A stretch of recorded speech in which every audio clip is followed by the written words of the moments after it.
Soeben ist das Brandenburger Tor für Fußgänger geöffnet worden. Quando se põe abaixo um pedaço da história, não se tem ideia de como tudo começou.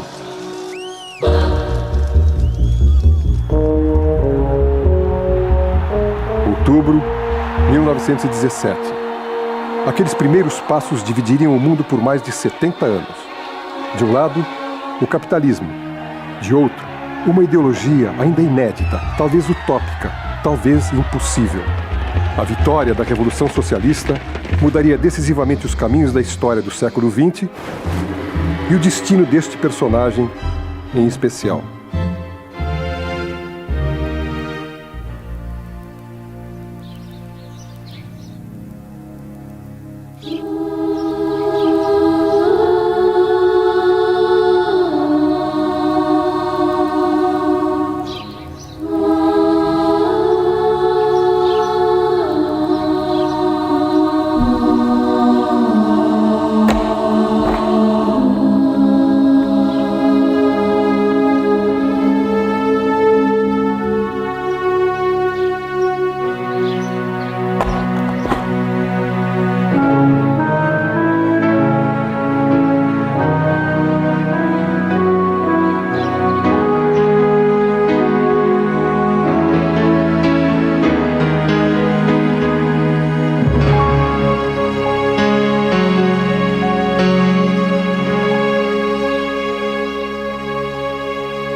Eu sou nascido em Porto Alegre, mas com 6 anos de idade já estava aqui no Rio de Janeiro. Por exemplo, fui educado aqui na terra carioca. Minha mãe, minhas irmãs, era um ambiente doméstico em que vivi. Aprendi a ler e escrever com a minha própria mãe. Terminei o curso em 1915. Como major aluno do Colégio Militar. Era o segundo, portanto, o primeiro era tenente-coronel e eu era major aluno. Do Colégio Militar passei diretamente para a escola. Nesse momento eu desejava ir para o comércio, qualquer meio de ganhar a vida, porque a vida doméstica da minha mãe passava dificuldades muito grandes, porque o soldo deixado por um capitão do exército era muito pequeno, né?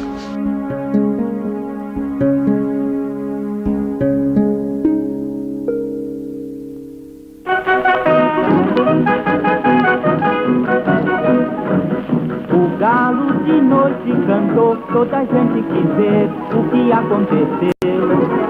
Nervoso o galinho respondeu: pá, pá, pá, pá, pá, pá, pá, a galinha morreu. Pá, pá, pá, pá, pá, pá, pá, pá, pá, pá, pá, pá, o galo tem saudade da galinha caritão. Pá, pá, pá, pá, pá, pá. O Brasil entra nos anos 20, ainda sob o impacto de suas primeiras greves gerais. Nas praias de Niterói, operários, intelectuais e líderes anarquistas fundam em março de 22 o Partido Comunista do Brasil. Arthur Bernardes é eleito presidente da República. As altas patentes do Exército dão suporte ao novo governo, mas inconformados, os tenentes lutam por reformas na Constituição. A crise marcha pelas ruas em ritmo acelerado. A insatisfação fermenta nos quartéis. Mas tudo está ligado à agonia da chamada República Oligárquica, onde a representação política era inteiramente falseada. Tudo isso culminou no episódio de 1922, manifestação de descontentamento violenta, ardorosa e heróica, evidentemente. Em julho de 22, militares do Forte de Copacabana se rebelam. O governo é rápido e duro. Manda bombardear o forte. Dos quase 300 rebeldes, 18 saem às ruas numa marcha suicida pela Avenida Atlântica.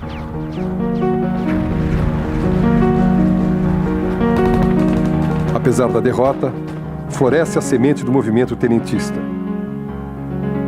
Um dos oficiais revoltosos não participou do levante de Copacabana. Luiz Carlos Prestes estava preso a uma cama com tifo.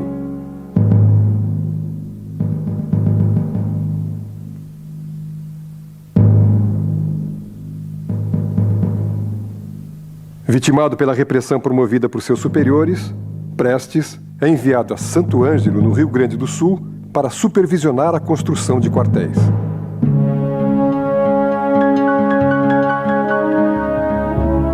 Prestes era um homem de um prestígio militar extraordinário, por ter sido um aluno brilhante da escola militar, admiradíssimo por todos os seus contemporâneos, e capitão jovem. Prestes foi capitão com 20 e poucos anos, me parece que aos 23 anos, capitão de engenharia, oficial brilhante, com uma carreira brilhante.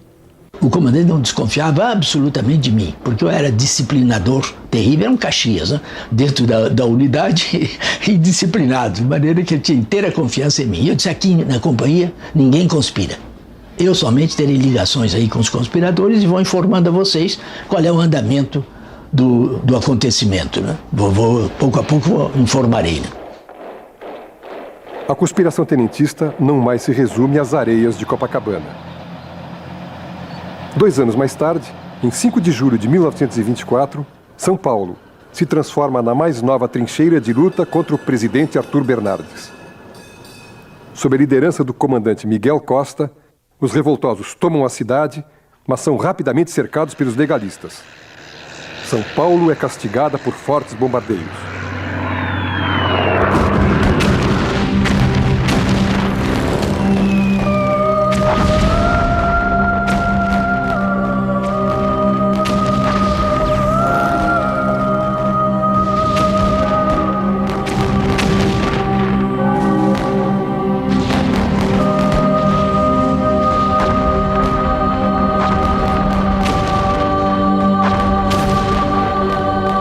Desde o dia 9 de julho até o dia 27 para 28 de julho, mais de 100 mil homens sitiaram São Paulo. São Paulo parecia, à noite, quem olhasse dos morros, para São Paulo parecia um bolo de aniversário cheio de velhinhas, que eram os incêndios de São Paulo, né? Então, na noite de 27 para 28, em virtude de ser impossível continuar resistindo aqui dentro, embora a população fosse favorável ao movimento, os revolucionários resolveram se retirar. E se retiraram tão calmamente, com uma retirada tão bonita, tão bem feita, que só no dia seguinte o governo ficou sabendo que a cidade estava vazia. Os paulistas, perseguidos por tropas do governo, marcham para o oeste do Paraná. São várias colunas de soldados amotinados. A coluna Fênix, a coluna Invicta, a coluna da Morte. No sul, o jovem capitão Prestes toma o quartel de Santo Ângelo e reúne mais de 1000 homens na coluna gaúcha, a coluna da Esperança, como o povo a apelidou. Seu destino nunca mais seria o mesmo.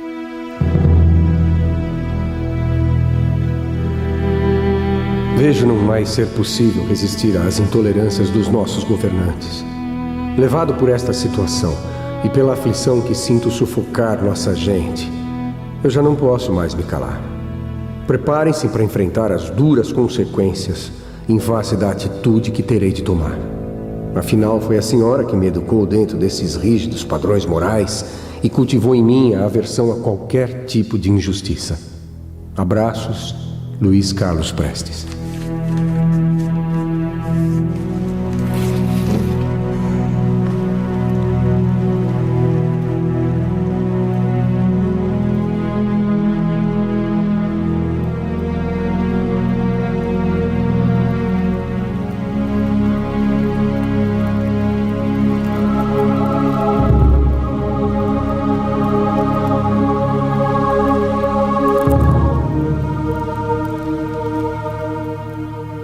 Depois de sucessivas derrotas em São Paulo, Miguel Costa estaciona suas tropas em Foz do Iguaçu.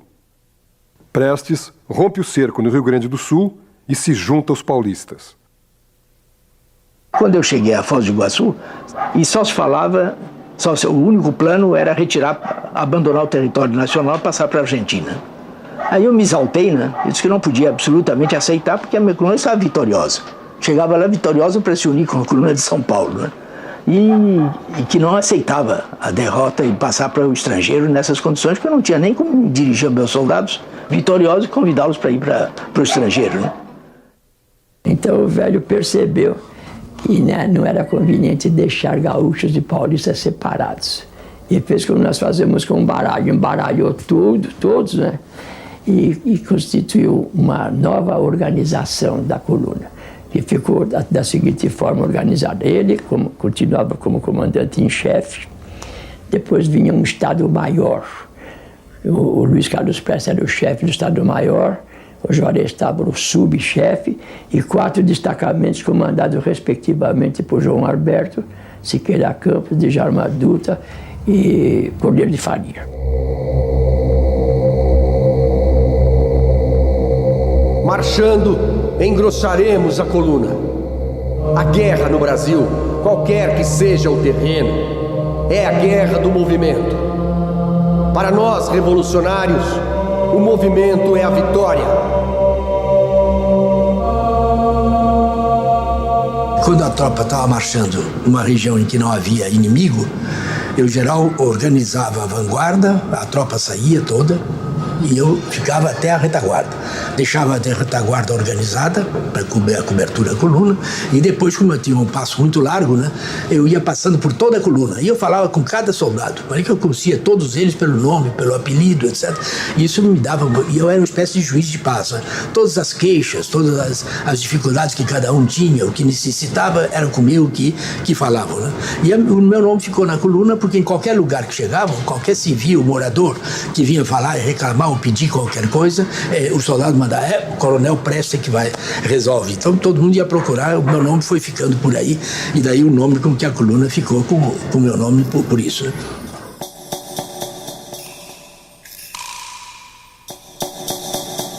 Eram mais ou menos umas 20 ou mais de 20 mulheres que acompanharam a coluna. Quando chegou aí, eu ainda era muito militar e não queria saber de mulher na coluna. Então eu dei ordens terminantes na tropa que estava organizando a passagem do Rio, que nenhuma mulher podia passar para Santa Catarina, que cada uma voltasse para casa, né?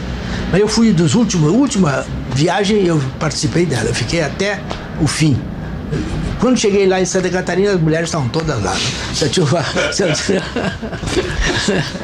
Tinham passado e o que se ia fazer? Continuaram a marcha da coluna e foram úteis, né? É verdade que eu tive que depois fazer autocrítica, porque realmente elas não foram peso nenhum, nem prejudicaram em nada, né? Pelo contrário, foram de grande valor mesmo e ajudavam muito na cozinha, né? No cuidado dos feridos, e algumas delas, inclusive, em combate, nos ajudavam a informar sobre o deslocamento do inimigo, e alguns empunhavam até o fuzil mesmo na luta. A coluna Prestes ainda hoje gera polêmica. A coluna heróica rasga o interior do país, do Rio Grande ao Piauí, se transforma em epopeia militar e deixa em seu rastro lembranças amargas.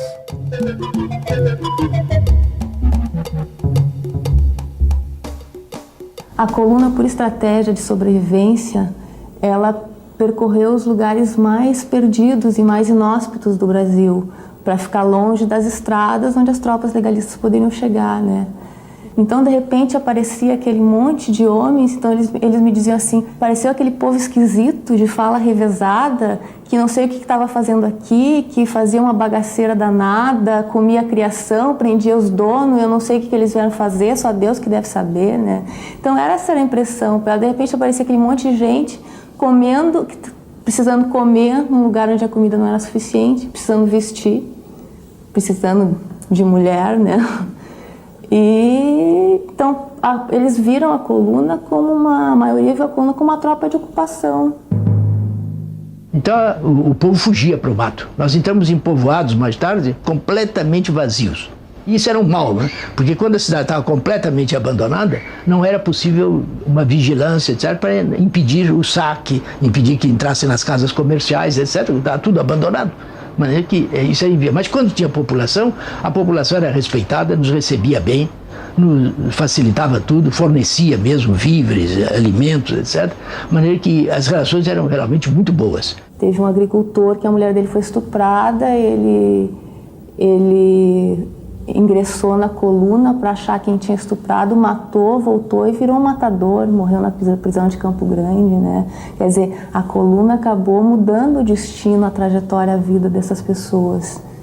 Existia uma brigada de disciplina dentro da coluna. Um homem que estuprasse uma mulher e ocorreram violências, ele era fuzilado. Compreende? Um homem que cometesse um roubo, que cometesse violência, e de fato um comandante que está comandando uma coluna de 1.500 homens, ele não pode ser responsável por pelo comportamento de todos. Existia uma disciplina dentro da coluna, não é verdade? Tanto que, por exemplo, quando requisitava-se alimentos, tinha as requisições que eram assinadas por Luiz Carlos Prestes, que quando a Revolução fosse vitoriosa, né, eles seria devolvido, né, o equivalente em dinheiro, o que eles entregaram para a causa da Revolução. 1927. A grande marcha de mais de 25 mil quilômetros chega ao fim. Batalhas com mercenários e tropas do governo. Soldados dizimados pela fome e por doenças infecciosas. A coluna nunca foi vencida. De seus quase 2.000 homens, restaram apenas 600 para contar o final da história. Em 2 anos, a coluna Prestes é testemunha da enorme miséria que se esconde nos esquecidos sertões do país e sua façanha traduz o sentimento de mudança que o Brasil clamava. Essa realidade me impressionou muito, porque nós estávamos lutando exclusivamente, o nosso objetivo, a nossa meta era contra o Bernardes, substituir o Bernardes.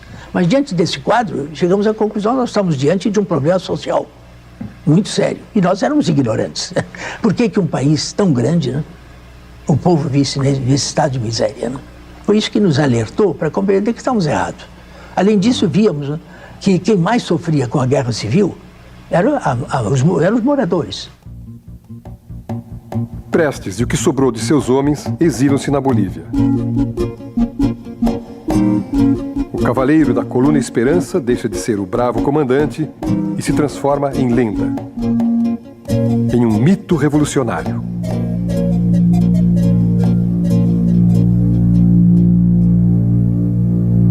Querida mãe, só mesmo a consciência do cumprimento de um dever poderia fazer com que resistisse eu ao desejo ardente que tive e tenho de tudo abandonar e ir aí, abraçá-la e beijá-la.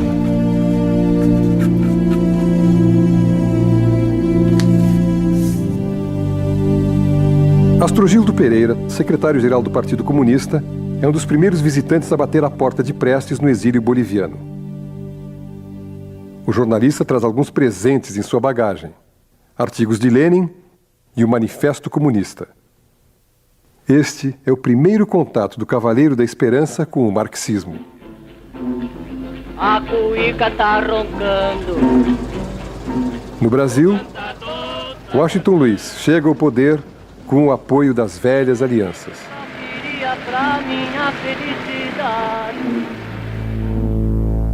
Prestes vai morar em Buenos Aires e dedica seu tempo ao estudo de textos socialistas. O personagem se defronta com seu conteúdo. Sua pálida ideia de projeto político parece ter encontrado um nome, uma ideologia, uma causa.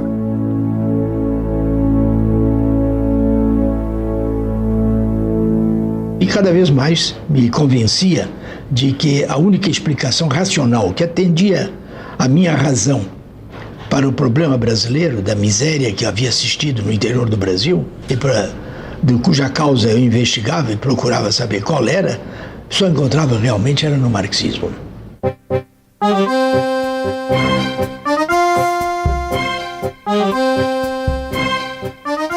O Ocidente é sacudido pela crise de 29. A velha república agoniza nas mãos de Washington Luiz. Inconformado com o rumo da sucessão presidencial, Getúlio Vargas, governador do Rio Grande do Sul, oferece a Prestes o comando da Revolução de 30. Então, quem poderia fazer a revolução? Os revolucionários. Quem eram os revolucionários? É aqueles que fizeram a coluna. Quem são os chefes? Os chefes são Fulano, Ciclano e Beltrano. Vamos conversar com eles. E os chefes viram uma oportunidade também de participar do movimento que era a continuação do que eles já vinham fazendo desde 22 e até antes. Bom, mas precisa de um chefe geral.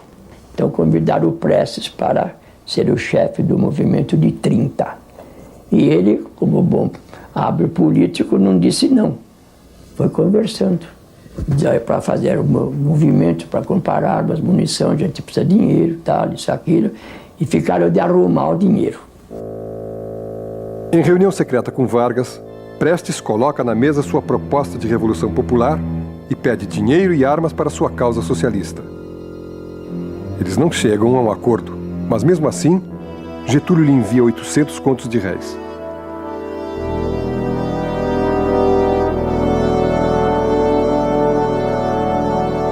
Isso que me colocou diante de um dilema muito sério, né, para a dignidade de um pequeno burguês. Né? Porque devolver o dinheiro, mas eu sabia que o dinheiro não era dele, era do Estado. Né? Não devolver, mas também ele não ia me comprar com 800 contos, né, não era isso com essa importância que ele podia me comprar e fazer mudar de posição. A minha posição estava definida. Mas aí que eu fiquei com o dinheiro e mantive a mesma posição. Né? E eu disse, esse dinheiro vai servir para a Revolução. E entreguei realmente para o secretariado latino-americano já da Internacional Comunista. Né? A Revolução Brasileira não pode ser feita com Getúlio Vargas. Lutemos pela divisão das terras aos que nela trabalham, pela nacionalização das empresas estrangeiras, pela anulação das dívidas externas. A verdadeira luta pela independência nacional só poderá ser levada a efeito pela insurreição de todos os brasileiros. A violenta repercussão do Manifesto de Maio traz duas consequências imediatas. Getúlio e os tenentes se afastam de Prestes por achar seu projeto perigosamente radical.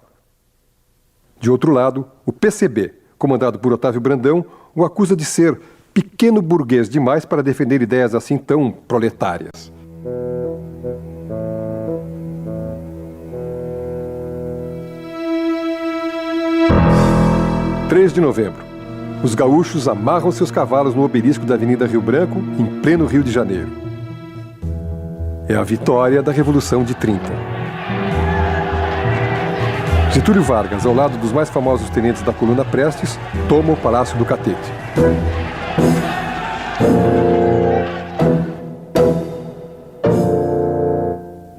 Nasce um novo tipo de Estado no Brasil. O capitalismo nacional começa a se modernizar. Até hoje muita gente não compreende. Acha que eu devia ter participado, porque então mudava o destino do movimento. É um equívoco pensar que um homem sozinho pode fazer alguma coisa. Eu era um general sem soldados, porque os meus soldados eram os tenentes. Né? Eram eles que tinham elegido para chefe militar da Revolução. E eles todos ficaram com Getúlio e eu ficava contra o Getúlio.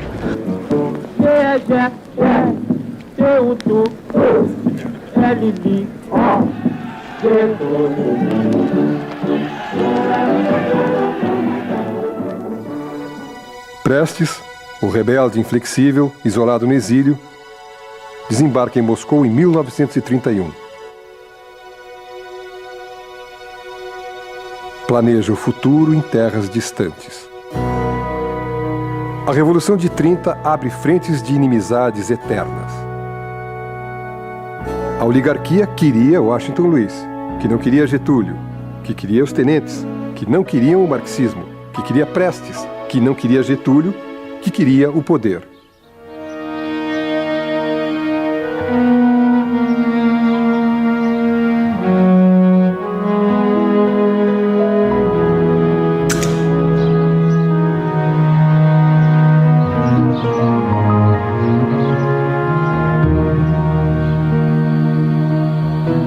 Em Moscou, meu pai então trabalhou como engenheiro.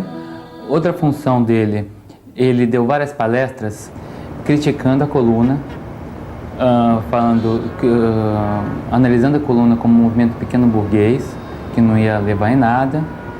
E, concretamente, o que ele fez em Moscou, realmente eu não tenho nenhuma documentação. Eu só tenho umas provas indiretas da preparação de alguma atuação no Brasil. O que foi essa preparação se resultou em 1935? A União Soviética passa por grandes transformações. Stalin impõe sua política de depuração nos quadros do partido. Entenda-se depuração como extermínio. Prestes não consegue sua filiação no Partido Bolchevique. Convive com a realidade socialista, trabalha na construção civil e é trabalhado como futuro comandante revolucionário. O PCB tinha medo daquela figura no partido, né? Alguns por ciúme, isso é especulação, outros porque imaginavam mesmo que o Prestes era um revolucionário pequeno burguês, como eles chamavam, e que não ia ajudar nada o movimento socialista, o movimento comunista. E resistiram até o fim. Prestes pediu várias vezes ingresso ao partido e foi negado. Quer dizer, ele só entrou quando Manuilsky, que era da Internacional, deu uma ordem ao PCB para que aceitasse o ingresso de Prestes no partido. Aí eu, afinal, fui considerado membro do partido por ordem da Terceira Internacional, porque a Terceira Internacional, nessa época, realmente mandava nos partidos, deu ordem e eles publicaram no dia 1º de agosto de 1934, a Classe Operária, que era o órgão, o jornal do partido, publicou a minha adesão ao partido. Eu entrava como membro do partido. Foi só em 1º de agosto de 1934 que desde então, eu só procurava a maneira de voltar ao Brasil. Como voltar ao Brasil? As sementes da insurreição de 1935 começam a germinar. Qual a verdadeira participação da Internacional Comunista no Levante? Esta dúvida sempre impregnou a história de Prestes. Bom, a Internacional Comunista sempre se preocupou em promover revoluções em todo lugar. Aliás, nunca nenhuma deu certo. Foram os maiores colecionadores de fracassos que se conhece na história dos movimentos políticos do século XX. Provavelmente a decisão do Brasil foi tomada ao redor de 1931, 32, quando Prestes chegou em Moscou. Quer dizer, às vezes as pessoas falam nisso parecendo que descobriram a pólvora. Os partidos eram filiais da Internacional, né? Os partidos se chamavam, por exemplo, o nosso, Partido Comunista do Brasil, entre parênteses, Seção Brasileira da Internacional Comunista. Quer dizer, todos os partidos eram seções da Internacional. Outro erro da historiografia brasileira foi atribuir ao PCB um papel central. Na verdade, o PCB era considerado por Moscou como um risco de segurança. Desde o nascimento do partido, sabia-se que o partido era completamente infiltrado, completamente manipulado e completamente dividido nas mesmas lutas interiores que acompanharam toda a história dessa agremiação política. Ou seja, na fase inicial, no momento de se planejar a insurreição, o PCB foi conscientemente tirado de lado.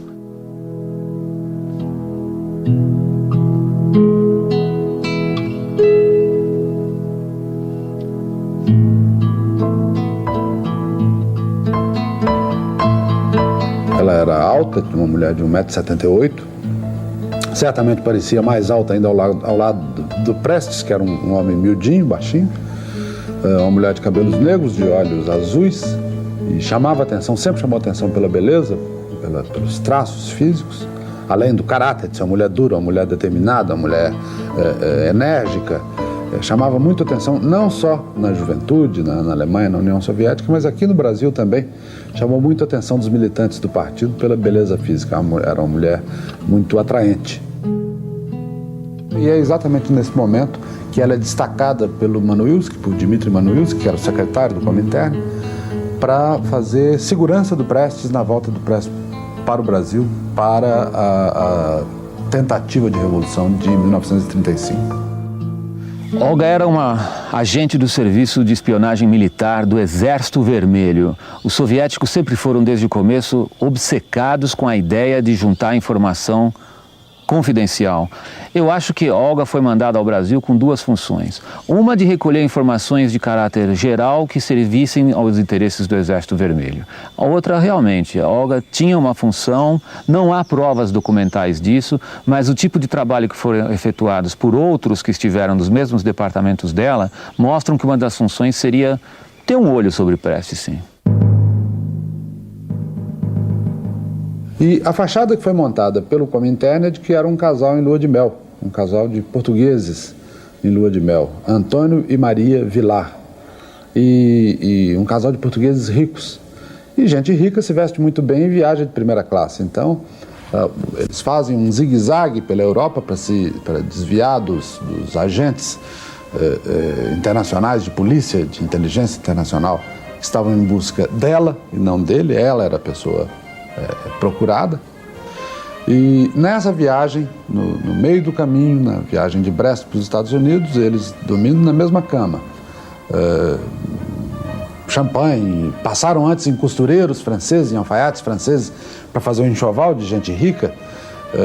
Ou seja, todo o clima inspirava, e ela uma mulher bonita, ele um homem também atraente, um homem interessante, um homem com história muito forte. Aconteceu inevitável, aquilo que era uma ficção criada pelo Comintern, quando o navio atraca em Nova York, já era realidade, eles já eram de fato marido e mulher.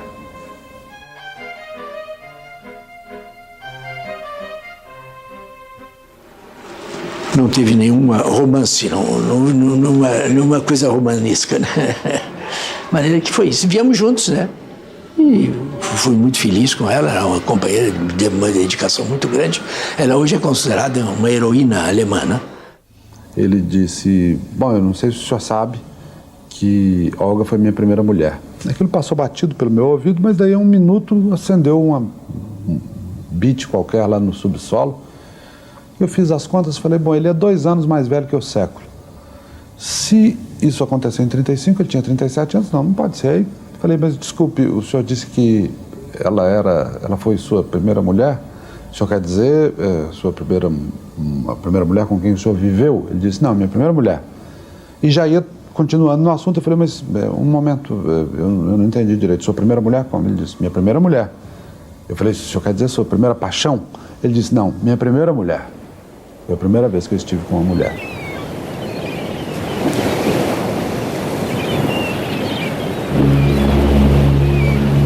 O governo brasileiro não sabia nem como é que eu tinha entrado no Brasil, né? Porque fiz a viagem clandestina pelo Pacífico, e depois do Pacífico vim a Buenos Aires, Montevidéu, e daí num avião da Latécoère, comprei uma viagem para Santos, mas antes de chegar a Santos, no primeiro pouso que o avião fez em território brasileiro, desembarquei com a Olga e aí eu não tinha nem vigilância no porto, porque não esperavam o passageiro, né? O passaporte não foi nem carimbado, carimbo de entrada no Brasil não tinha, era só mais tarde que a polícia pegou esse meu passaporte, né? Por outro lado, a vinda de Prestes para cá, a experiência dele com a coluna, a perspectiva dele de fazer uma outra coluna, de chegar ao movimento revolucionário, a quem ele recorre? Aos tenentes.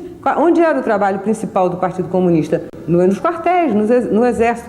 Toda a correspondência de Prestes, desde que ele chegou no Brasil até outubro de 35, é aos seus antigos companheiros militares da coluna, pedindo que fossem para o interior, organizassem guerrilhas para reviver a coluna. E eu estou convencida, e acho, porque os documentos creio que mostram isso, que Prestes era fundamentalmente um tenente, né? Evidentemente que ele era um comunista, mas a sua tradição de luta foi uma tradição tenentista muito forte que ele manteve. E ele, inclusive, diz isso, eu era fundamentalmente um tenente nessa época.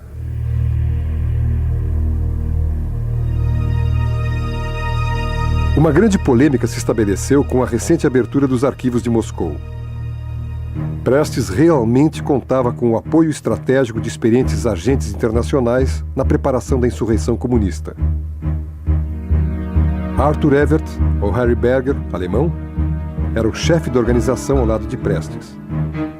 Leone de Graaf, ou Franz Gruber, também alemão, era o especialista em bombas e explosivos. Rodolfo Ghioldi, argentino, era o líder latino-americano da Internacional. Bruno, ou Amileto Locatelli, italiano, era o agente designado para detonar o movimento revolucionário em São Paulo. Jules Paul Vallée. Na verdade, Pavel Stutchevsky, o espião soviético que enganou a todos. A peça-chave de Moscou no Brasil. Prestes sabia muito bem, pela experiência que ele tinha de Moscou, que este homem, Stutchevsky, não só controlava o dinheiro, ele era o homem da polícia política. Em todos os movimentos patrocinados pela Internacional Comunista, o homem da polícia política acabava sendo o mais importante. Prestes recebia um salário de Moscou, não só ele, todos os participantes dessa operação recebiam um salário.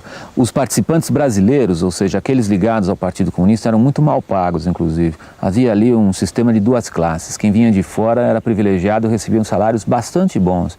O que, aliás, é legítimo, já que eles estavam fazendo um trabalho, por que não deviam ser pagos?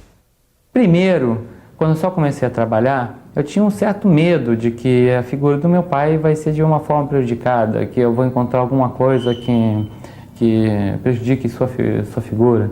Mas quanto mais eu fui aprofundando a pesquisa, quanto mais eu vi a dignidade do meu pai. É uma coisa impressionante. Sim, ele recebeu verba para a atuação em 35 no Brasil. Sim, ele teve ligação com Moscou. Sim, ele atuou, combinou com Moscou, teve agentes e tudo. Mas isso... Ele nunca atuou por seu próprio benefício. Ele abraçou uma grande causa e acho que isso até o final da vida ele carregou com honestidade, sinceridade e coerência. A lua de mel com os ideais da Revolução de 30 dura pouco. Alguns tenentes se desiludem com Getúlio e arreiam do poder. Em 34, a oposição e os comunistas lutam pela redemocratização do país. Um grande movimento cívico nasce com uma sigla histórica, ANL, Aliança Nacional Libertadora. O rastilho de pólvora circunda a capital federal.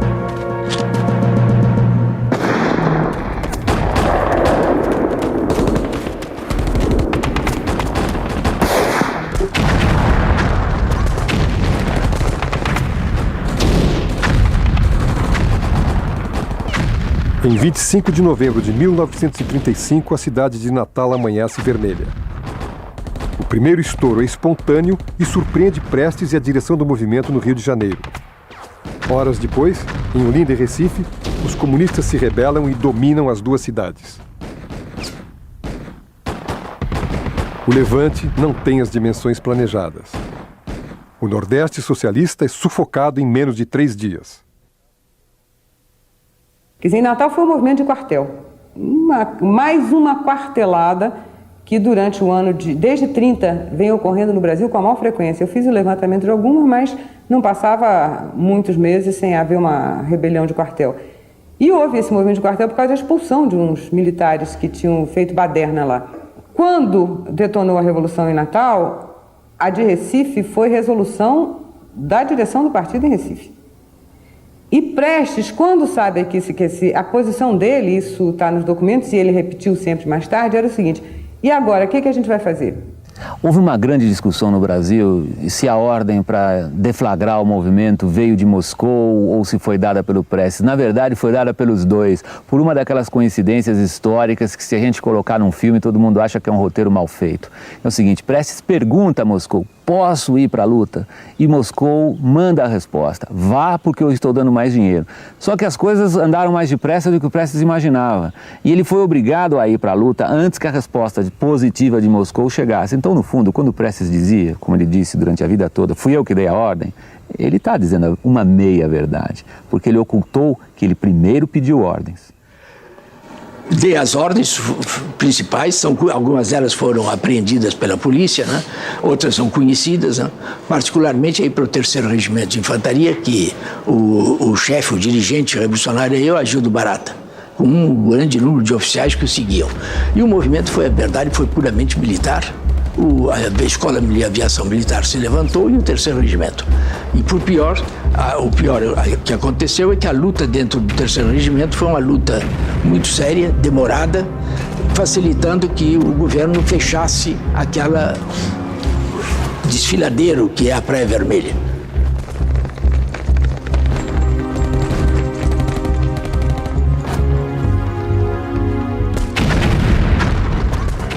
Falta apoio popular.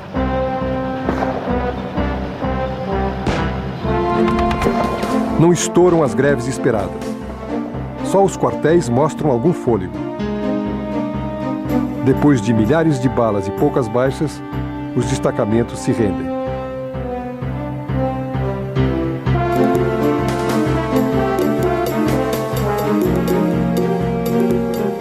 Getúlio e o serviço de espionagem inglês já sabiam há algum tempo da presença de Prestes no Rio de Janeiro. Fracassa a Revolução Comunista no Brasil. Do ponto de vista histórico, foi um desastre. Quer dizer, não só quebrou, como a gente já falou, o movimento democrático, como isolou os comunistas de uma maneira terrível e possibilitou o anticomunismo graçando de uma forma bárbara.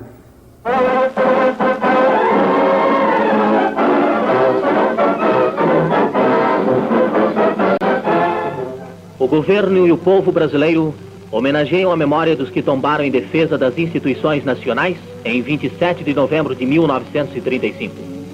O presidente Getúlio Vargas deposita, em nome do governo, uma coroa de flores junto ao mausoléu daqueles mortos. O dia 27 de novembro fica marcado a ferro e fogo na memória militar. Utilizado como o dia da vitória contra o inimigo interno, alimentaria um ódio implacável do exército e da sociedade em geral contra os comunistas. Foi uma onda de terror que se abateu sobre o Brasil, chefiada em grande parte pelo capitão Filinto Miller, que tinha sido expulso da coluna anos antes e que foi destacado como chefe de polícia do Distrito Federal, com um poder muito grande, poder equivalente ao de um ministro. Ele participava de reuniões ministeriais, despachava diretamente com o presidente Getúlio Vargas, às vezes tinha mais autoridade do que muitos dos ministros, e é ele que é encarregado de caçar Luiz Carlos Prestes. Ele tinha duas razões aí, uma de natureza ideológica e outra de natureza pessoal, de vez que ele tinha sido expulso da coluna anos antes por corrupção, por covardia e por corrupção. Mais de 10 mil pessoas são detidas e interrogadas. Com a prisão de Harry Berger, os agentes estrangeiros caem um a um. Um deles, o jovem norte-americano Victor Allen Barron, especialista em radiotransmissão, é submetido a torturas indescritíveis e deixa escapar o nome do bairro carioca onde Prestes e Olga se escondem. A polícia vasculha casa a casa. São 40 dias de perseguição. Bom, a polícia cerca a casa pela frente, ele tenta fugir pelos fundos, os fundos estão ocupados por soldados também, ele de pijama, e a hora que ele corre, a ordem era matá-lo, a ordem que os policiais tinham era de levá-lo morto para a prisão. E ele vem para a sala da frente novamente, talvez tentando escapar por ali, uma coisa assim, e os policiais entram e apontam carabinas e metralhadoras para ele, e nesse momento a Olga salta na frente dele, é uma cena heróica, ela já grávida, já esperando o bebê, ela pula na frente dele, uma mulher muito grande, e diz: não atirem que ele está desarmado.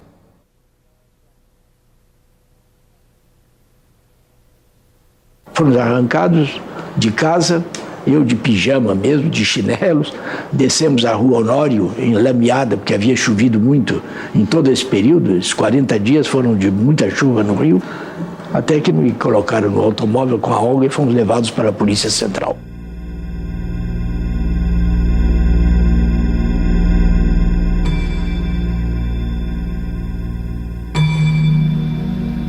E ele é colocado, é uma cena muito cinematográfica, muito bonita, porque ele é colocado dentro de um elevador, desses elevadores antigos de porta sanfonada.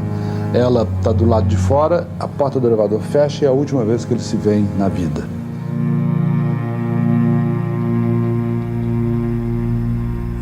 Bom, cantar, eu não avaliava que fosse uma coisa tão importante para eles. Depois de estar solta e já recentemente é que eu fui ver como realmente era importante, assim, uma voz cantando para quem está preso, né? Me segurava na grade e cantava.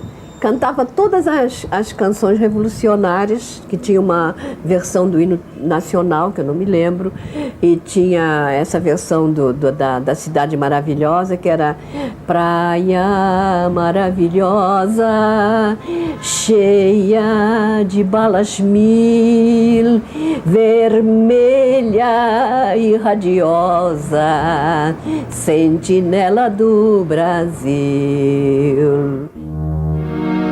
Por ordem de Getúlio Vargas, a judia alemã Olga Benário, grávida da primeira filha de Prestes, é deportada para prisões nazistas.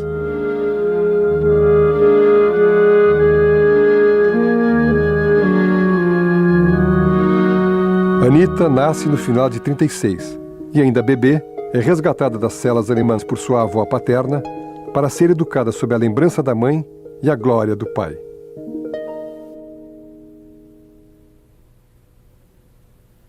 Dona Leocádia, mulher de personalidade marcante, sempre socorreu Prestes em seus momentos mais críticos.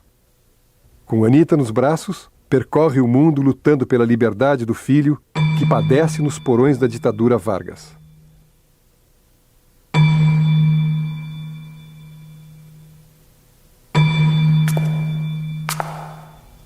O romance de Prestes e Olga se transformara numa dramática relação de poucos momentos felizes.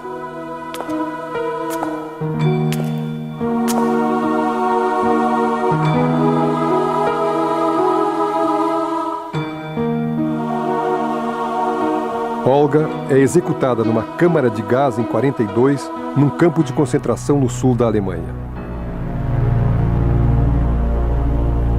Morre sem ter notícias de sua filha.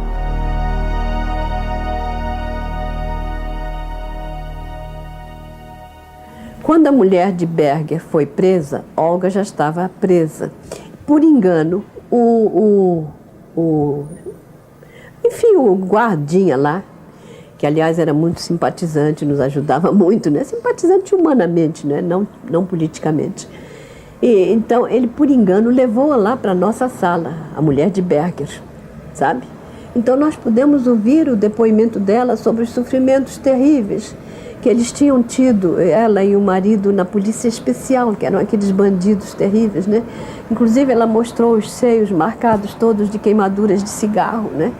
Queimavam, torciam os bicos do seio com aquele negócio, esse alicate, né?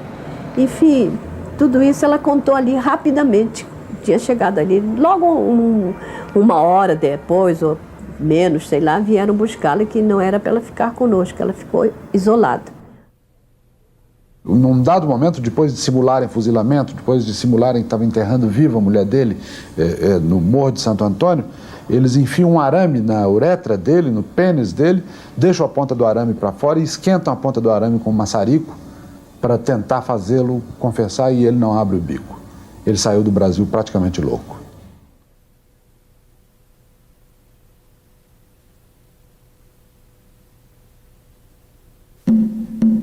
Miranda, secretário-geral do PCB, carregou nas costas a culpa do precipitado levante comunista. A revisão dos fatos de 35 permite reavaliar a história deste homem que foi entregue à impiedosa condenação política. Não é por culpa dele, foi meu pai, Georg e Evert, que decidiram se levantar dia 27 de novembro, e não o Miranda. Ele nunca tirou a responsabilidade dele dos erros políticos cometidos em 35.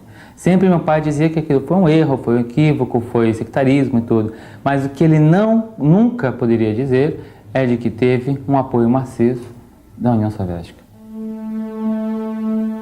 Garota, Elvira, Elza. Seja qual for o codinome da mulher de Miranda, ela acabou envolvida na paranoia da derrota e vítima da intolerância da direção do partido. A mulher do Miranda, a Elza, era uma moça ingênua. Ela foi condenada exatamente por causa disso. Ela circulou durante alguns dias entre a delegacia onde estava preso o marido e alguns dos militantes, e isso imediatamente a colocou como suspeita de ser informante da polícia, o que se revelou mais tarde errado. Ela não era. Direção do partido, portanto, supondo que o Miranda fosse informante da polícia, acaba se vingando na mulher dele, que na verdade era uma garota, daí o apelido garota. Era uma menina de 16 anos, 17 anos, uma menina mal formada, uma menina, essa sim, semi-analfabeta, e que é morta de uma maneira brutal. Ela é esganada por três altos militantes do partido, o cadáver é quebrado ao meio, os ossos são partidos pela cabeça dentro de um saco, um saco de aninhagem, para poder ser sepultada no quintal da casa de um dos dirigentes do partido. Há bilhetes manuscritos do Prestes cobrando da direção do partido a execução, que ela já tinha se decidido que ela seria morta, e eles estavam relutando, estavam adiando a execução. Há um bilhete manuscrito do Prestes cobrando a execução da menina. O assassinato de Elza é a ferida mais profunda da história do Partido Comunista do Brasil.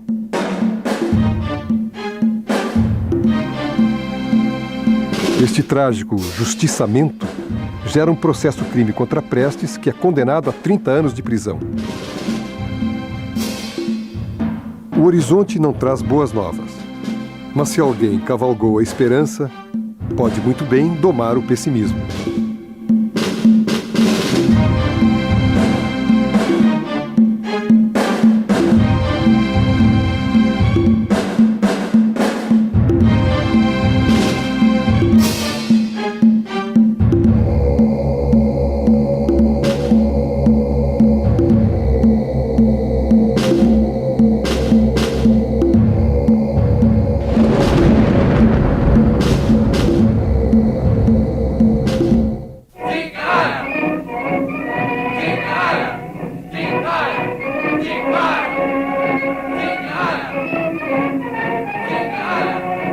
A onda nazi-fascista desembarca em nossas praias.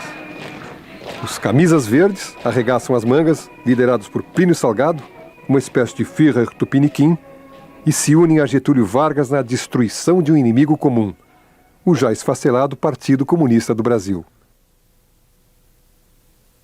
Em 1938, os integralistas sentem-se traídos pela decretação do Estado Novo e apelam para uma solução de força.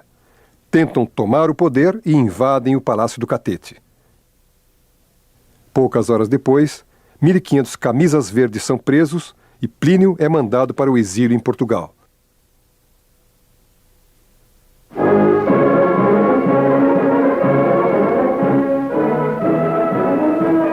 O Estado Novo tem duas caras. A que afaga, presenteando a sociedade com desenvolvimento econômico e novas leis trabalhistas, e a que maltrata, a fachada policialesca, que através do DIP, Departamento de Imprensa e Propaganda, isola e censura.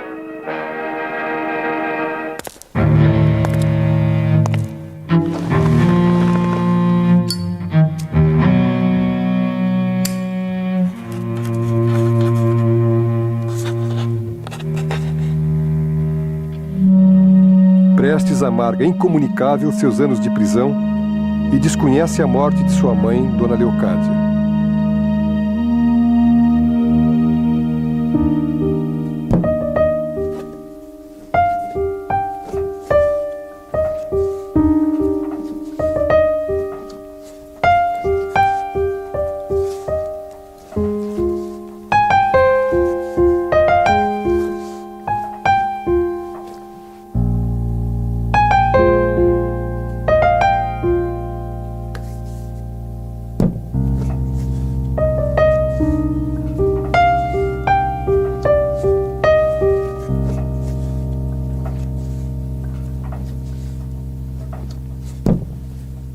Na Polícia Especial eu vivia num quartinho limpo, em que a única coisa que eu podia fazer era dar 7 passos para frente e para trás, né? E decorar todos os múltiplos de 7, porque tal era a única distração que eu podia ter aí, né?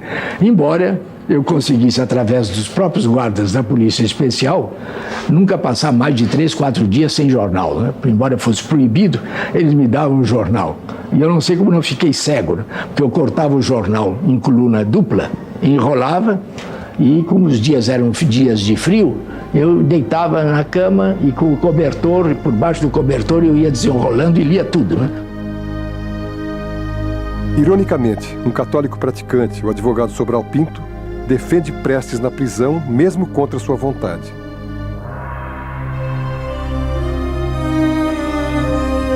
No almoço de 19 de abril de 45, Prestes come peixe ensopado, feijão e arroz.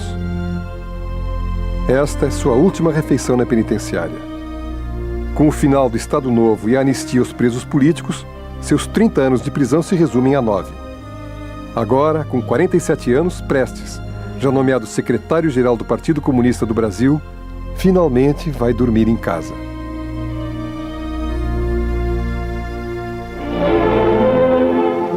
No restaurante operário do Serviço de Alimentação da Previdência Social, tem lugar um almoço ao nosso hóspede, que assim pode observar uma das grandes realizações do Estado Nacional e assim entrar em contato direto com os nossos trabalhadores. O final da Segunda Guerra Mundial revela uma época de reconciliações. Na campanha da Constituinte de 46, Prestes surpreende o país numa aliança com seu arqui-inimigo Getúlio Vargas. Como dois corpos políticos tão diferentes podem ocupar o mesmo espaço?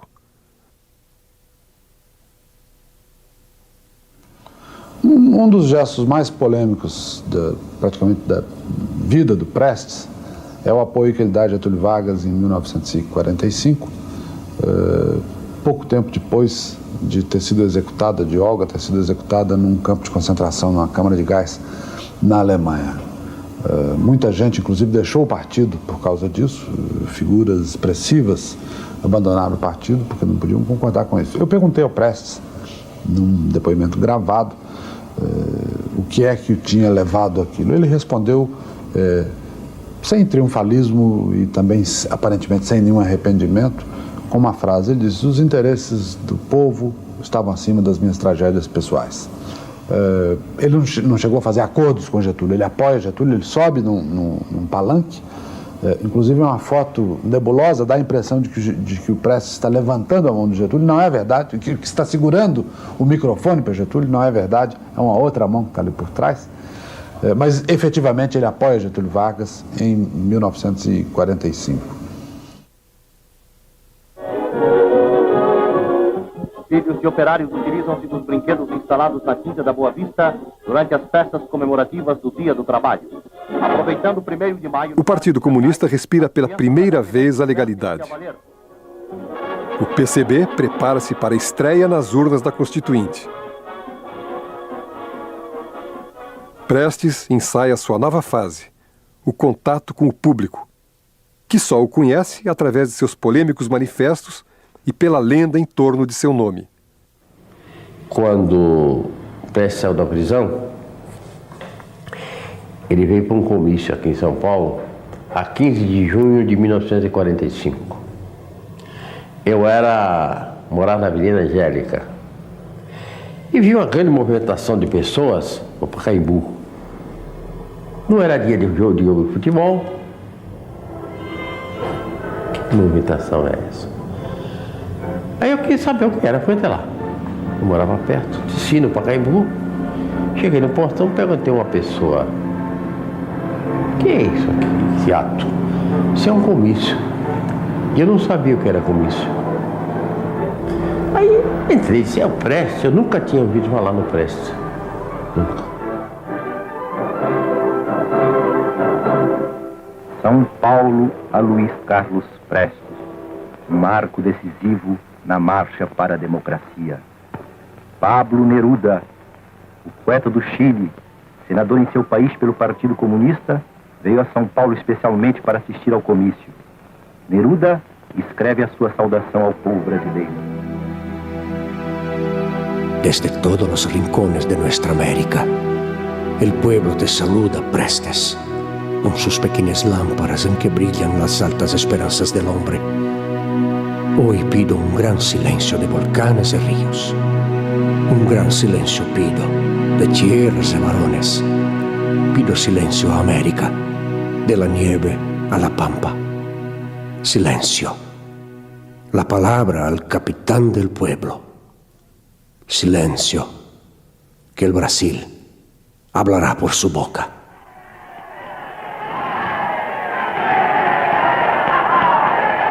O futuro que nos cabe construir com os materiais de que dispomos, com as forças que efetivamente possuímos e na base da realidade econômica, social e política de nossa terra e do mundo. Salve, povo de São Paulo! Viva o Brasil, livre, unido, democrata e progressista!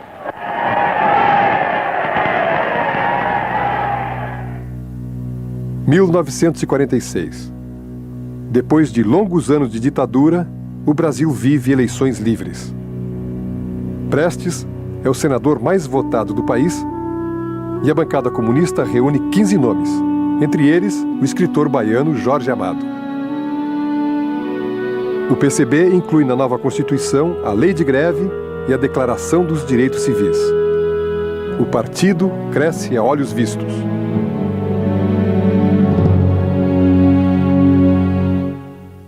Prestes e Anita se encontram pela primeira vez. Agora, com 9 anos, ela é quase uma adolescente. Além de senador da República, as imagens revelam a figura de um pai zeloso.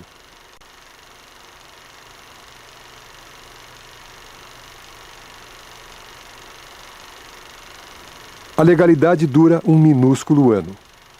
Em maio de 47, o registro do PCB é cassado por uma armadilha jurídica e os comunistas mergulham em profunda clandestinidade. O Tribunal Superior Eleitoral, por 3-2, no dia 7 de maio de 47, colocou o Partido Comunista fora da lei por esse argumento. Sendo o Partido Comunista do Brasil, era seção de um partido internacional. E esse partido internacional tinha sede em Moscou. Em Moscou só há um partido, de maneira que nós éramos contra o pluripartidarismo, por mais que disséssemos que eram a favor, esteja no nosso programa, o pluripartidarismo. Foi um ato arbitrário, sofístico, né? Vergonhoso para o Tribunal Superior Eleitoral. Somente 2 juízes votaram contra. De repente, vem a Guerra Fria, o partido é colocado outra vez na ilegalidade, os comunistas caçados, perseguidos. Então a tendência é uma guinada de 180 graus. Aí vai-se agora para mais restrita clandestinidade, preparação outra vez de uma guerra civil, não é? É a total falta de contato com a realidade. O sucessor de Vargas, general Gaspar Dutra, comparece ao baile das bruxas e é implacável na nova temporada de cerco aos comunistas. 55 dirigentes são eliminados. A Guerra Fria faz voo rasante sobre o Brasil.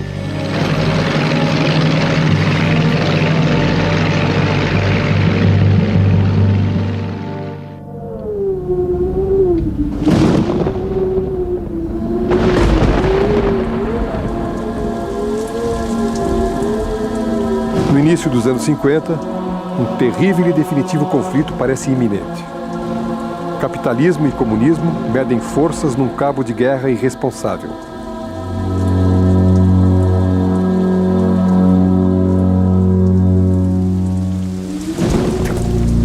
A direção do PCB, na ânsia de preservar seu secretário-geral, transforma Prestes em clandestino dentro de seu próprio partido.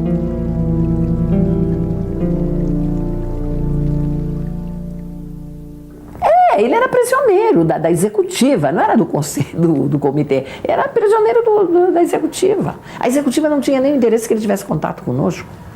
Aí nós fomos e contamos para eles a situação que estava. Aí ele, aos poucos, foi se jogando também para participar das reuniões, porque o que eles diziam que era um grande perigo o Prestes participar das reuniões e tudo, que ele não devia participar. E nós achávamos que, pelo contrário, porque havia um fator, é que ele era o único homem capaz de unificar o partido. Aliás, durante muito tempo essa foi a história. O Prestes era o homem capaz de unificar o partido. Então, em função disso, a gente passava a mão em muita coisa que ele fazia, assim, de ponto de vista ideológico, político. O PCB, na ilegalidade, lança em 1950 o Manifesto de Agosto. Um panfleto radical de incentivo à luta armada. Este pequeno manual contém regras inacreditáveis. A ridícula imposição de casamentos entre militantes e a proibição de conversas com trotskistas. A enorme popularidade do partido começa a escorrer por entre os dedos. Em agosto de 50, a publicarmos um manifesto bastante esquerdista em que chamávamos o povo já para a luta armada, que era o manifesto de 1º de agosto de 1950, que causou um grande mal a toda a nossa atividade, que isolou o nosso partido das grandes massas populares, porque era também inviável, né? Prestes era um homem legendário e era apoiado por um grupo que dava a essa liderança de tipo carismático o maior apoio. E também eram lideranças com pequena capacidade de avaliação política, tão sectárias como o próprio Prestes. Prestes, nos momentos cruciais, fazia avaliações errôneas e tomava decisões, não raro desastrosas, para a causa a qual se dedicava e para os seus seguidores. Em resumo, era um episódio brasileiro do fenômeno mundial do stalinismo. Prestes foi um stalinista empedernido. O halterofilismo, a ginástica e a modelagem física têm nos rapazes seus principais praticantes. O sexo frágil, porém, começa também a entregar-se a exercícios físicos com iminente perigo para a hegemonia dos tarzãs do asfalto. As decisões do PCB se mostram nulas. A luta armada não passa de um delírio e a opção pelo voto em branco faz o partido passar em brancas nuvens. –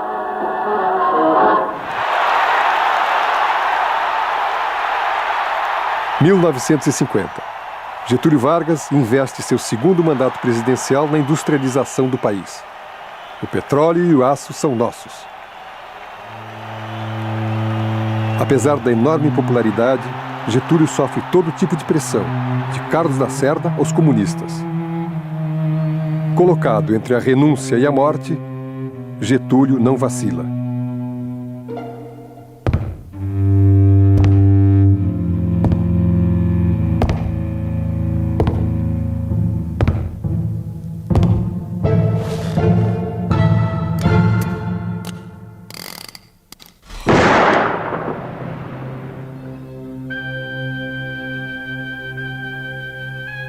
Mas esse erro do Prestes foi fundamental na vida dele. Na véspera do suicídio de Getúlio, ou seja, 23 de agosto, o jornal do partido ataca o Prestes, ataca o Getúlio. Não percebe que o Getúlio está sendo, digamos assim, imprensado contra a parede. Ele não percebe, ninguém do partido, pelo menos quando manda no partido, teve consciência do que estava se passando. Ficou preso com aqueles detalhezinhos, fizeram o jogo da burguesia mais estúpida que o Brasil já teve, que foi a burguesia lacerdista, entendeu? E pressionando Getúlio, levando o Getúlio às cordas até o suicídio. Acordaram quando? Acordaram quando o povo começou a incendiar caminhonetes da Tribuna da Imprensa, do Lacerda, e da Voz Operária do... É isso eles acordaram, eles viram que não era bem aquilo.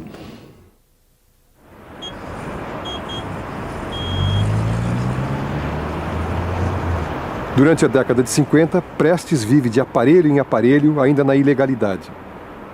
O destino não lhe dá outra chance de escolha. A causa e a vida pessoal moram lado a lado. Ele agora tem uma nova companheira. Eu conheci o Prestes num aparelho clandestino. Fui designada para tomar conta de uma casa, sem saber quem era que vinha chegar para morar conosco. Isso foi em São Paulo, nos anos 50, no bairro de Jabaquara. E à noite, nessa casa que eu fui designada, estava limpando uma escadaria de mármore para terminar os preparativos para a chegada para o novo hóspede. E ainda não tinha terminado quando ouvi a campainha tocar e encostei o balde assim junto à escada e fui abrir a porta. Quando entrou aquele homem baixo, de chapéu, que na minha imaginação eu achava que o Prestes era um homem alto, só de ouvir falar pelas histórias que contavam, da sua bravura, tanto na coluna como na prisão, e eu imaginava que ele fosse um homem forte, alto, assim. E depois que conheci, fiquei meio decepcionada com o tamanho dele. Não foi esse negócio de primeiro beijo, essa coisa, não houve nada disso. E eu fazia dentro de casa mesmo, tomava conta dele. Ele aumentava o rádio, eu ia lá, baixava. Ele abria a janela, a cortina para olhar na rua, eu ia lá atrás dele brincando. Então era isso que ele viu, que eu era muito severa com ele. Foi quando ele propôs casamento, porque eu era rigorosa com ele, né? E aí eu caí das nuvens, né? Eu casar com um dirigente do partido, quem sou eu? O velho gostava muito de Madre Silva, Jasmim Estrela, rosa vermelha e rosa amarela. Então, geralmente, as casas que tinham terreno, ele trabalhava fazendo um gramado.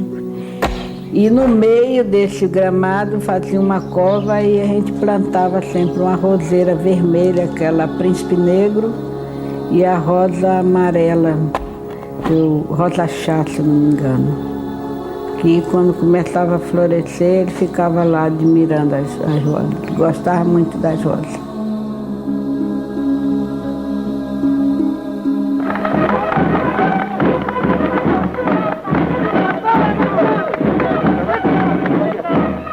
На Украине, в Белоруссии, если вы будете укать против нас и будете опять готовить нападение, мы так ухнем, что больше не будешь укать. O impacto do relatório Khrushchev joga o PCB numa crise interna sem precedentes. Khrushchev revela que Stalin exterminou mais de 20 milhões de pessoas, vítimas da depuração ideológica. Esse congresso trouxe um grande abalo para todo o movimento comunista internacional, principalmente pelo documento em que se criticava o culto à personalidade de Stalin, que foi um abalo para todo mundo, porque todos nós víamos em Stalin a personificação do movimento comunista internacional, né, da luta revolucionária. A autocrítica socialista obriga Prestes a reavaliar sua posição e realinhar o PCB com a nova ordem comunista.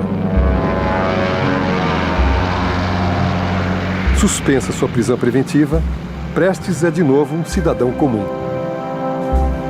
Eu passei de janeiro de 48 até março de 58, quer dizer, mais de 10 anos em rigorosa clandestinidade, com muita dificuldade de conhecer o que se passava até no país e dentro do partido, né?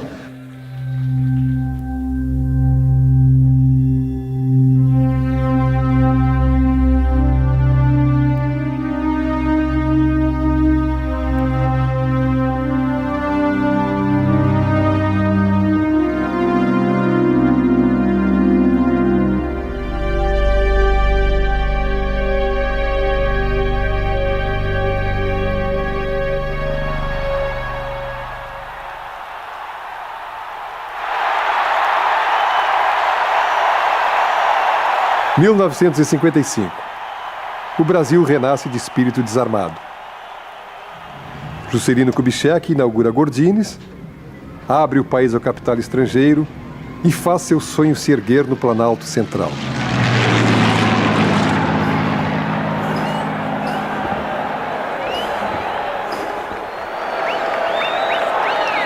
Não chegou a aliança no sentido estrito. A aliança foi uma aliança tácita, ou seja, o governo, embora tivesse todo o instrumental para poder sacanear a vida do Partido Comunista, ele se comprometeu a não prejudicar.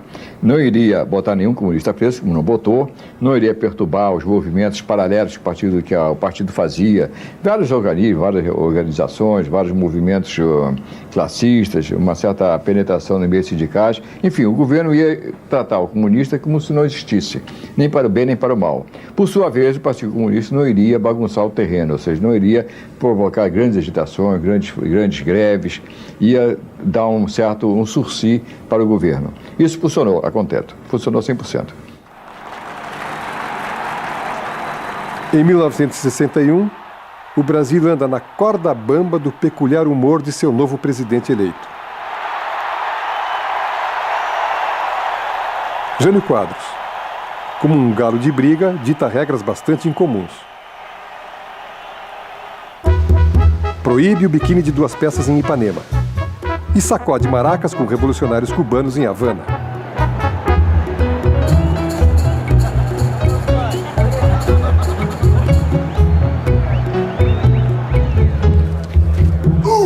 O conservador Jânio transforma 4 anos de poder em poucos meses de desilusão. A renúncia de Jânio reacende a impaciência dos quartéis.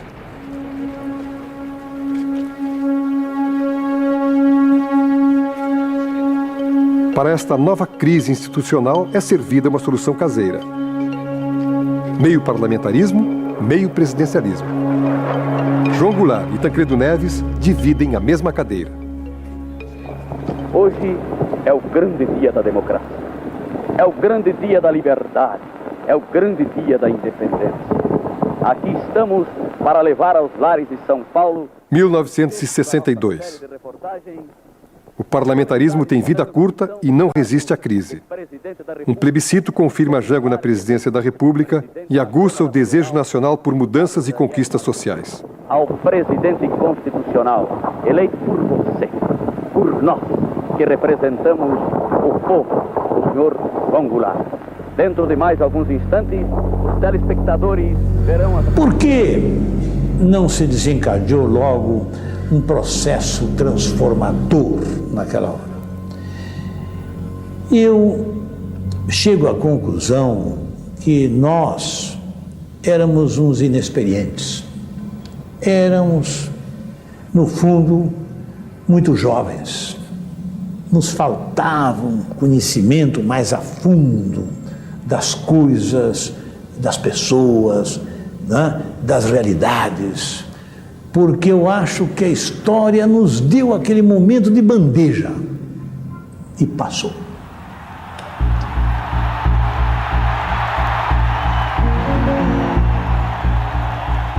O pensamento de esquerda se espalha pela sociedade.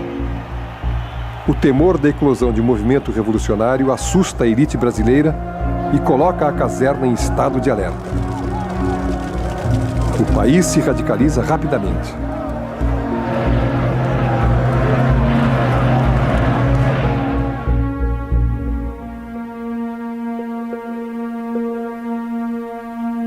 Já nesse interim, a burguesia brasileira, né, com medo da classe operária, que vinha obtendo grandes vitórias, grandes aumentos salariais, a inflação crescia, a situação econômica também já entrara em estancamento e em retrocesso, aproveitaram toda essa situação para, com dinheiro do imperialismo, preparar o golpe militar de 1964.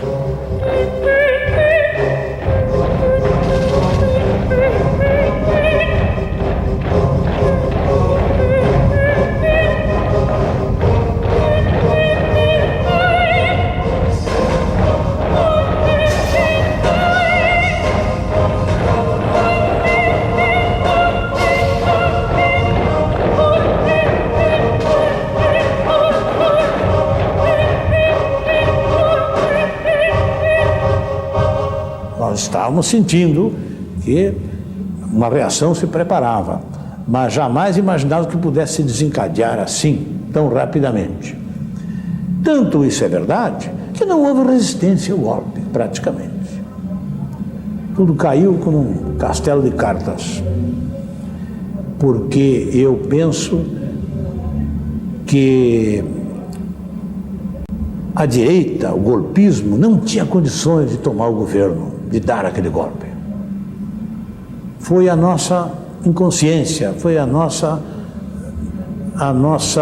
despreparo, a nossa ingenuidade foi o que permitiu a eles darem o golpe. Chegaram, empurraram a porta, ninguém pediu nada, entraram.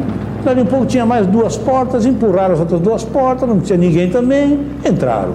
E assim foi o que ocorreu. Eles não estavam preparados para dar o golpe, e se houvesse uma posição de alerta do governo e de todas as áreas democráticas e populares, eles não tinham jamais condições de dar aquele golpe. 64. Todos nós fomos derrotados em 64. O Partido Comunista, o Movimento Nacionalista e Democrático e também a classe operária. E a classe operária sofreu a pior derrota, que é a derrota sem luta. Recuou sem lutar.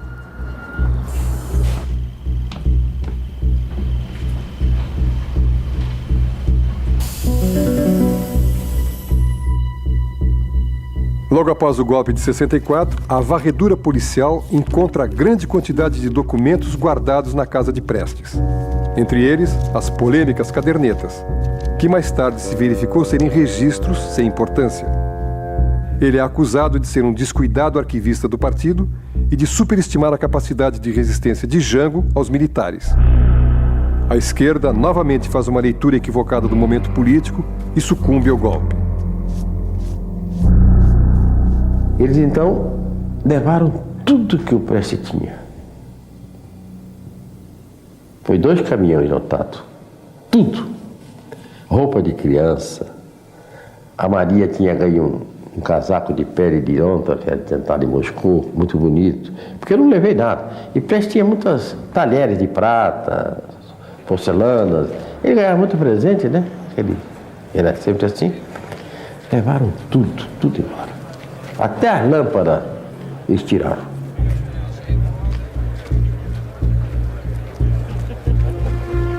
Submerge o comunista mais procurado do país. Prestes abre o álbum fotográfico da polícia. Regime fechado, militante fichado.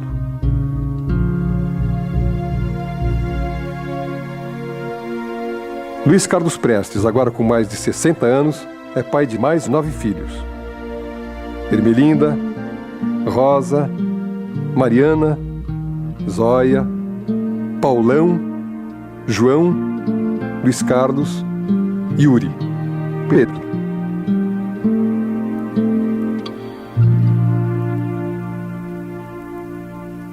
Na verdade, no momento que eu tive mais contato com o Prestes, foi quando, logo depois do golpe de 64, eu mantinha contatos clandestinos com ele, ficava em algumas casas aqui em São Paulo, eu visitava, às vezes sozinho, às vezes com algum irmão, e nessas visitas os contatos eram sempre de cobrança, quer dizer, não, podia ser de forma diferente.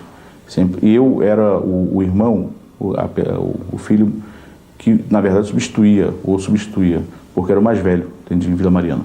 Então, na verdade, tinha uma cobrança, como é que os outros garotos estavam, como é que se comportavam. E, na verdade, eu fazia o papel do pai, ou, enfim, do homem mais velho dentro de casa. E uma pessoa nos apanhava, aí mandava, não amarravam, não tampavam os olhos, mas mandavam fechar os olhos. E nós íamos com os olhos fechados até o local onde estava meu pai. E aí ficávamos um dia e meio com ele. Tinha um ponto, lá estava o motorista esperando, entrava no carro, às vezes vendava os olhos, às vezes não, aí levava para o sítio. Chegava lá geralmente à noite, aí ficava 1 ou 2 dias, depois ia embora. Geralmente a gente estava em São Paulo e vinha para o Rio.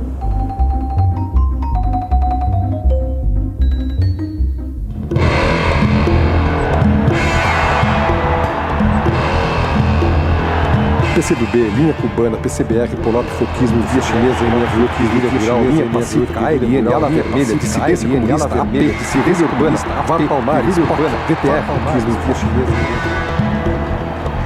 Os rachas do PCB abrem um leque de dezenas de siglas e intenções que optam pela luta armada.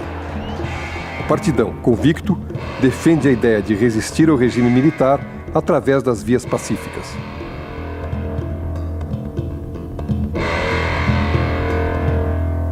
Havia entre nós uma guerra de slogans nas manifestações. Enquanto nós gritávamos só a luta armada derruba a ditadura, eles gritavam só o povo organizado derruba a ditadura. Havia já um confronto de posições que se estendeu no pós-64. De um lado, o Partido Comunista Brasileiro continuando a afirmar o caminho pacífico e o desenvolvimento da luta pacífica, e de um lado, nós dizendo que a luta pacífica tinha fracassado, que a única maneira de derrubar a ditadura era a luta armada. E isso a partir de uma análise do fracasso de 64, a partir de uma análise também que começava a ocupar espaço nas nossas cabeças do sucesso da Revolução Cubana.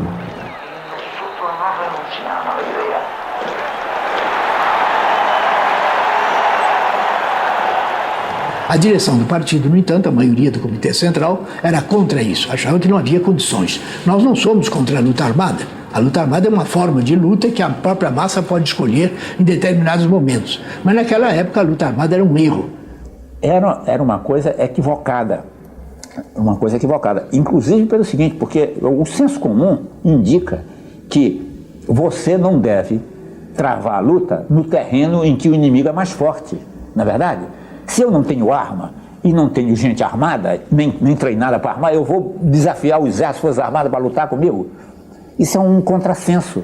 Agora, onde o exército perdia de nós? Exatamente na luta pela liberdade democrática, porque ele representava e apoiava um governo antidemocrático. Em 13 de dezembro de 68, se deu um golpe dentro do golpe. Houve o AI-5. Se reajustou a economia, começaram também havia mais os capitais, começou a haver um processo de crescimento econômico que permitiu cooptar de novo a classe média. Então, aquela classe média que estava assustada com a ditadura militar, insatisfeita, depois, um pouco mais adiante, já era praticamente quase a mesma classe média que dizia Brasil, ame ou deixo, que já estava embalada no mito do milagre econômico brasileiro.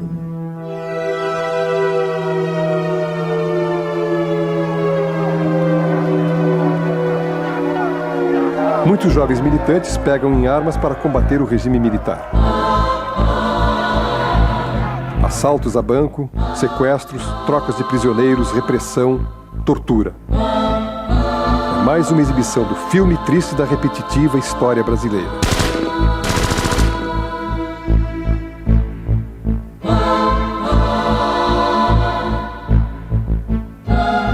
A justificativa oficial dá conta que estamos vivendo uma guerra civil e que existem baixas dos dois lados. Mas seja qual for o nome da guerra, todas as vítimas têm direito a um nome sobre seus túmulos. Não é preciso colocar uma pedra sobre o assunto, mas sim uma lápide sobre os corpos.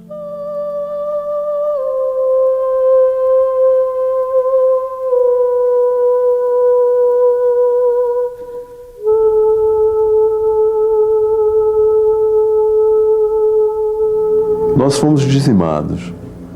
As organizações chamadas revolucionárias perderam muitas pessoas, parte delas foi para a cadeia e parte foi para o exílio, sendo que essa parte para o exílio substancialmente salva naquele processo de sequestro. Sequestrava-se um embaixador, soltava-se um número de pessoas. Depois sequestrava-se outro, soltava-se um número um pouco mais. Dessa maneira nós conseguimos salvar, digamos, 120, 130 pessoas. Mas sucede é que, se eles que desafiaram o regime para a luta armada tiveram essa repressão, os outros que não desafiaram tiveram também, e foram assassinados, foram torturados, foram liquidados, sob a cobertura de que é uma guerra e eles são a mesma coisa. Eu me lembro, quando eu fui preso, o cara falava, isso é farsa, vocês fazem a mesma coisa, eles são os companheiros de vocês e vocês fingem que um discorda de outro, mas vocês estão na mesma, como pretexto de poder nos torturar e nos liquidar. Essa que é a verdade, porque veja bem, o negócio é complexo. Não é um general que decide, vou torturar e matar as pessoas. Tem que ter no país clima que justifique aquilo.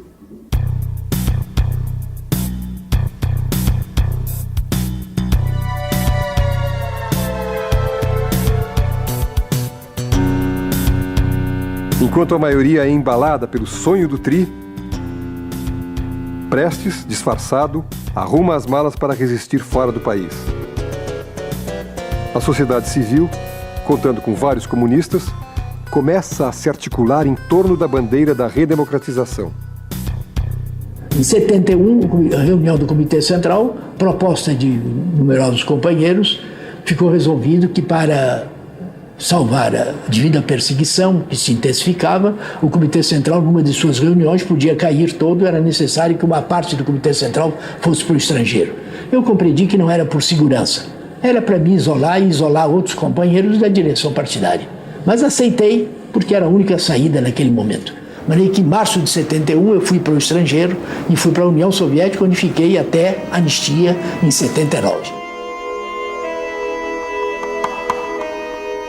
A unanimidade em torno da liderança de Prestes começa a ser questionada dentro do PCB. O velho tem que dividir sua causa entre a crise interna do partido e a perigosa arte de ser comandante em chefe de uma numerosa família.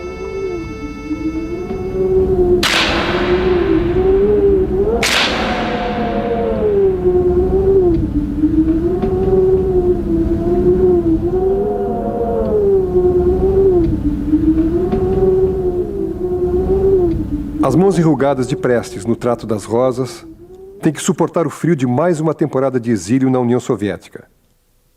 Luiz Carlos Prestes, codinome O Velho, inicia sua luta pela anistia.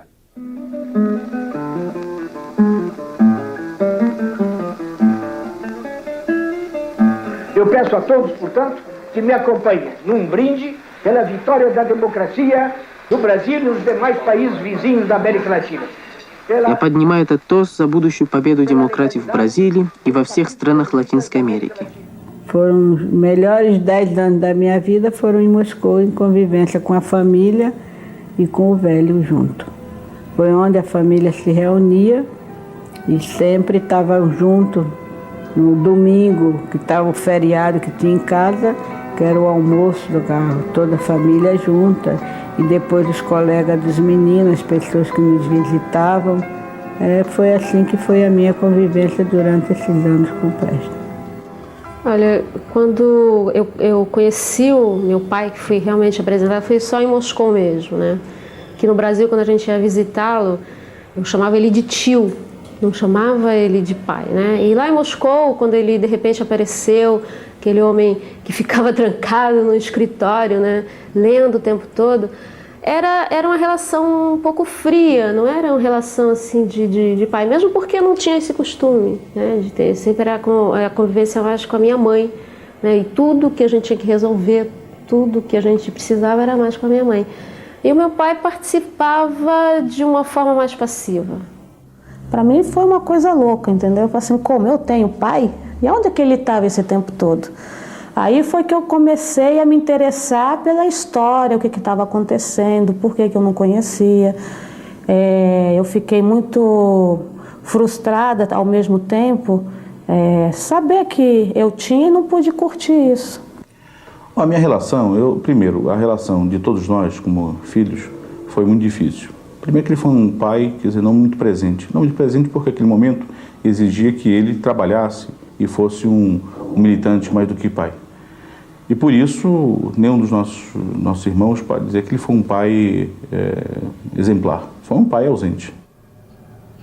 Olha, meu pai era uma pessoa que eu acho que na vida foi muito solitária. Muito solitária. Uma pessoa que tinha uma vontade férrea no sentido de que se ele achava que uma coisa era certa, e se ele estava convencido daquilo, ele era capaz de, como fez isso em várias ocasiões na vida, né, de romper com tudo, de abandonar tudo, de largar tudo e começar tudo do zero, né, em função daquilo que ele achava que era correto. Ele sempre ia descansar com uma mala cheia de livros, aquela mala pesada, insuportável, toda hora trabalhando, que era um regime de trabalho super disciplinado. Acordava todo dia às 5 horas da manhã, café 8 horas da manhã, 8h30, almoço 12h30, um copo de chá às 5 horas da tarde, um prato de sopa às 7 horas da noite, ia deitar 1 hora da manhã. E então, quando ele conseguia dormir entre esse intervalo, entre 1 hora da manhã até 5 horas da manhã, que são 4 horas por dia, então ele achava super satisfeito que ele conseguia descansar um pouco, mas normalmente nem isso conseguia dormir. Журналы, новые книги. Их стопки в семье называют баррикадами. С этих баррикад он ведет борьбу. Eu cresci dentro de casa, né, ouvindo a minha mãe chamar o meu pai de velho. Cresci ouvindo os companheiros que telefonavam para nossa casa para chamar o velho. Então daí surgiu o velho, né? Era uma maneira da qual ele era tratado, né? Porque ele viveu a maior parte da vida na clandestinidade, sempre perseguido pela polícia, então era muito mais fácil chamar ele de velho do que Prestes, do que Luiz Carlos Prestes, não é verdade?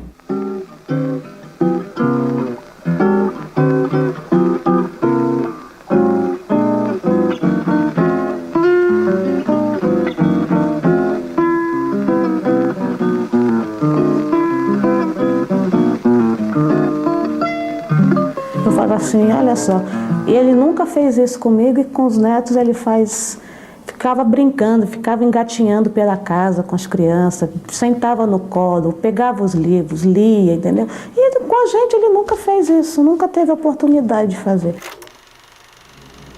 Lembro do episódio quando eu estava fazendo um filme sobre ele e ele me proibiu de filmá-lo. Eu filmei, continuei filmando, ele estava indo embora para o Brasil, isso era Isso era 1979, eu estava fazendo esse filme.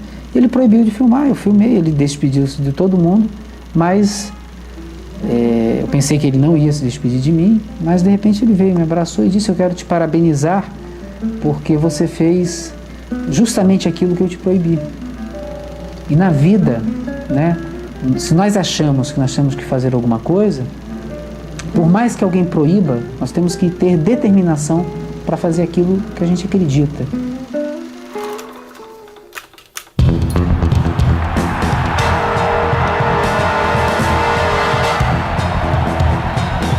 Depois de uma grande mobilização nacional e com o final do milagre econômico, as portas da justiça finalmente são escancaradas. A anistia, em 79, permite a volta dos que nunca deveriam ter ido.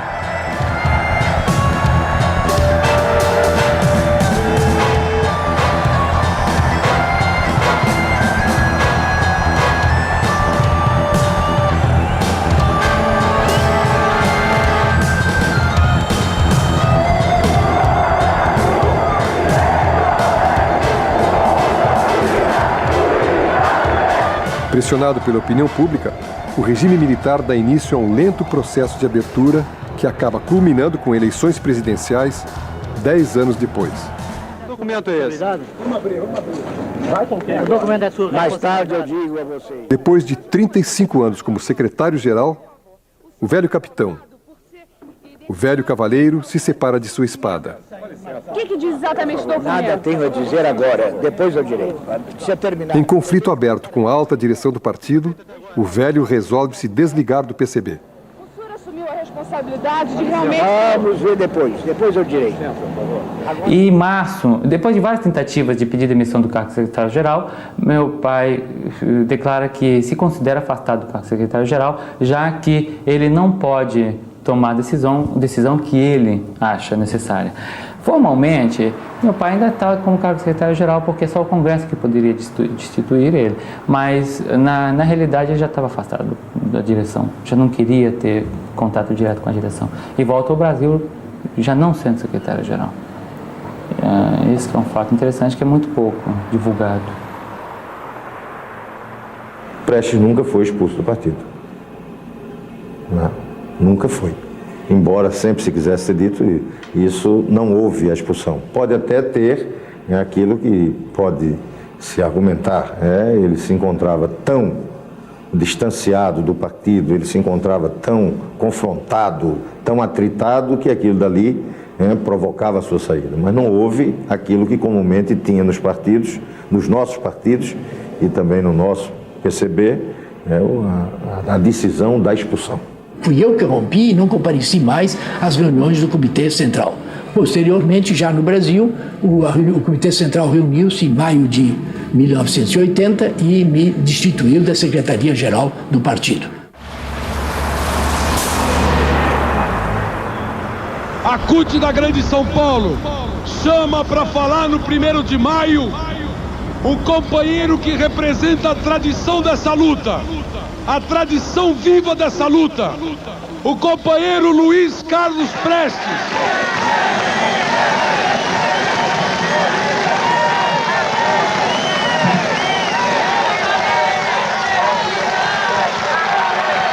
Eu e meus amigos comunistas revolucionários e não oportunistas, saudamos o povo do ABC. Saudamos, por intermédio de vocês, todo o povo paulista e a sua classe operária. Vem agora à rua para eleger, para levar a presidência... Como um Quixote de sua própria lenda, o velho, agora com 92 anos, ainda desafia os moinhos da intolerância e sobe nos palanques de inúmeras campanhas cívicas. Prestes se torna uma referência de luta. A imagem de um homem obstinado, muitas vezes teimoso. Um homem coerente, muitas vezes incompreensível. Enfrentou a prisão, a morte. Abriu mão da liberdade, do amor, do dinheiro.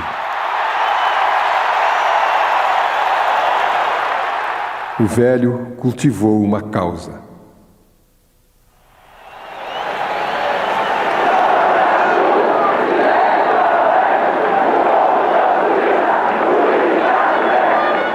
Para mim, o que pesou muito também foi que quando ele já estava no hospital e os médicos falaram que ele não ia passar do dia 5 de março. E dia 5 de março é meu aniversário. Entendeu? Então, esse dia, para mim, no 1990, foi assim uma coisa terrível, né? Assim, o velho morrer no dia do meu aniversário, pronto, né?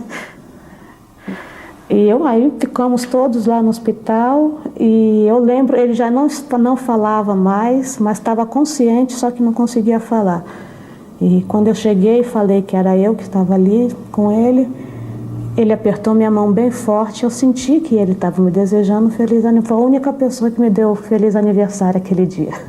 Todo mundo tinha esquecido do meu aniversário e ele, eu acho que foi a única pessoa que lembrou. Entendeu? E eu estava na hora, no hospital, a hora que ele faleceu, né? Eu vi o último suspiro dele, dia 7 de março.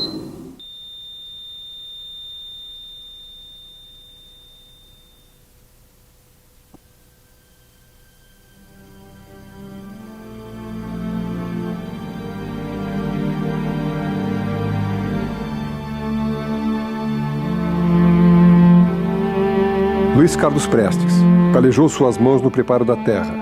Viu com seus próprios olhos a planta crescer, frutificar. Surpreso, assistiu o céu se fechar em nuvens negras sobre sua cabeça e a tempestade carregar seu sonho para outro lugar. Não aqui, não agora. Talvez um dia, como qualquer outro dia.